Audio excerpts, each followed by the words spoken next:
Cool Truckings. It was winter time, and a thick blanket of snow covered the island of Sodor. Madge, the snub-nosed truck, was making her deliveries. The icy roads were very slippy and very slidey. But Madge didn't slip and slide. She was safe and sure. One day, Thomas arrived at the transfer yards. He had to collect a large delivery of coal. Madge was there, and so was Mr. Percival. He was worried. "A snowslide has blocked Duncan's tracks," he said, "and I need him to shunt the coal cars from the other side of the yard." "I'll get him," said Madge happily. Madge liked to be helpful. "Duncan is very heavy," said Mr. Percival. "Don't worry, sir," said Madge. "I'll bring him here in no time." And she raced away.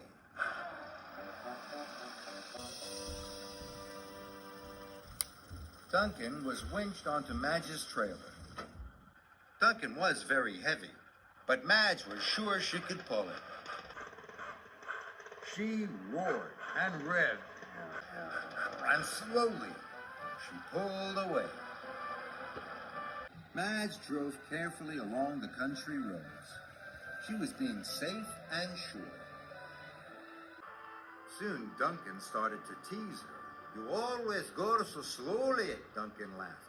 "We'll be lucky to get to the transfer yards by supper time." "I always do my job safely and on time," said Madge. "But it'll be a slow and dull journey," puffed Duncan. "Not fast and exciting, the way we engines like it." Madge sighed. She didn't want to be teased anymore.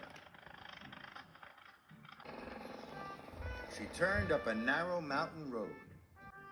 "Where are we going?" Duncan chuffed. "I'll show you how much fun we have on the roads," laughed Madge. "Wait and see." Madge was still going slowly.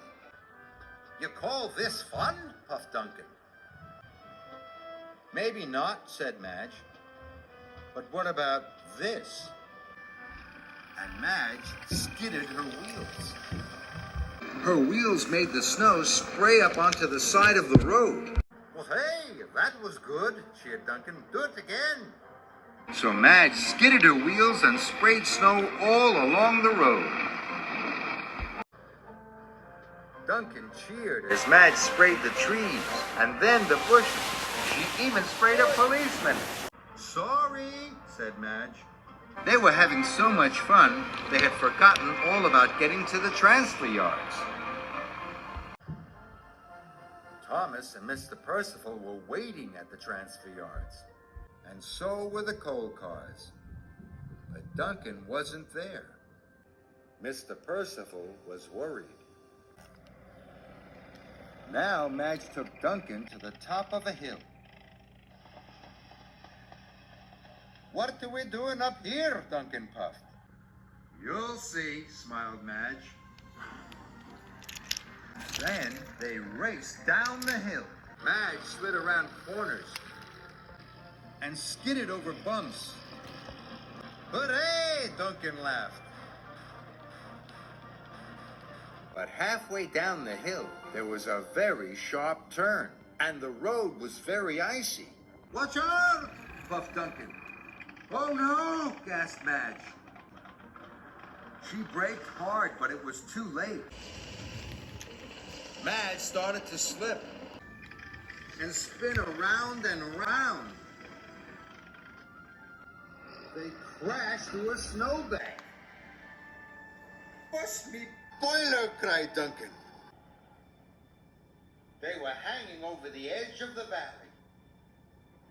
Madge looked down over the edge. It was a long way down. "Oh no," Duncan moaned. "What am I going to do?" Madge groaned. Madge rocked and teetered. Slowly, she revved her engine. Inch by inch, Madge reversed back onto the road again.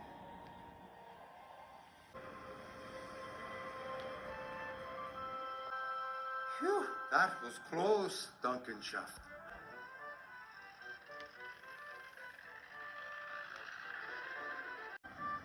Madge set off for the transfer yards. But on the way, she saw another very bumpy and very slippery road. That looks like fun, Duncan puffed excitedly. We're late, called Madge. I have to get you to the transfer yards to help Thomas. So Madge drove on.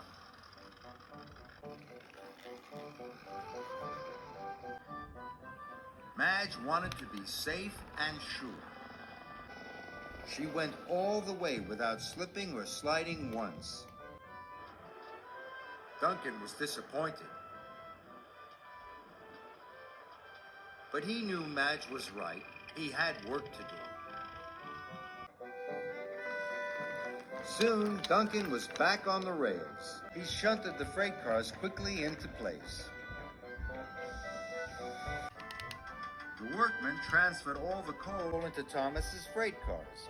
Thank you, Duncan, tooted Thomas. Good job. And he chuffed away.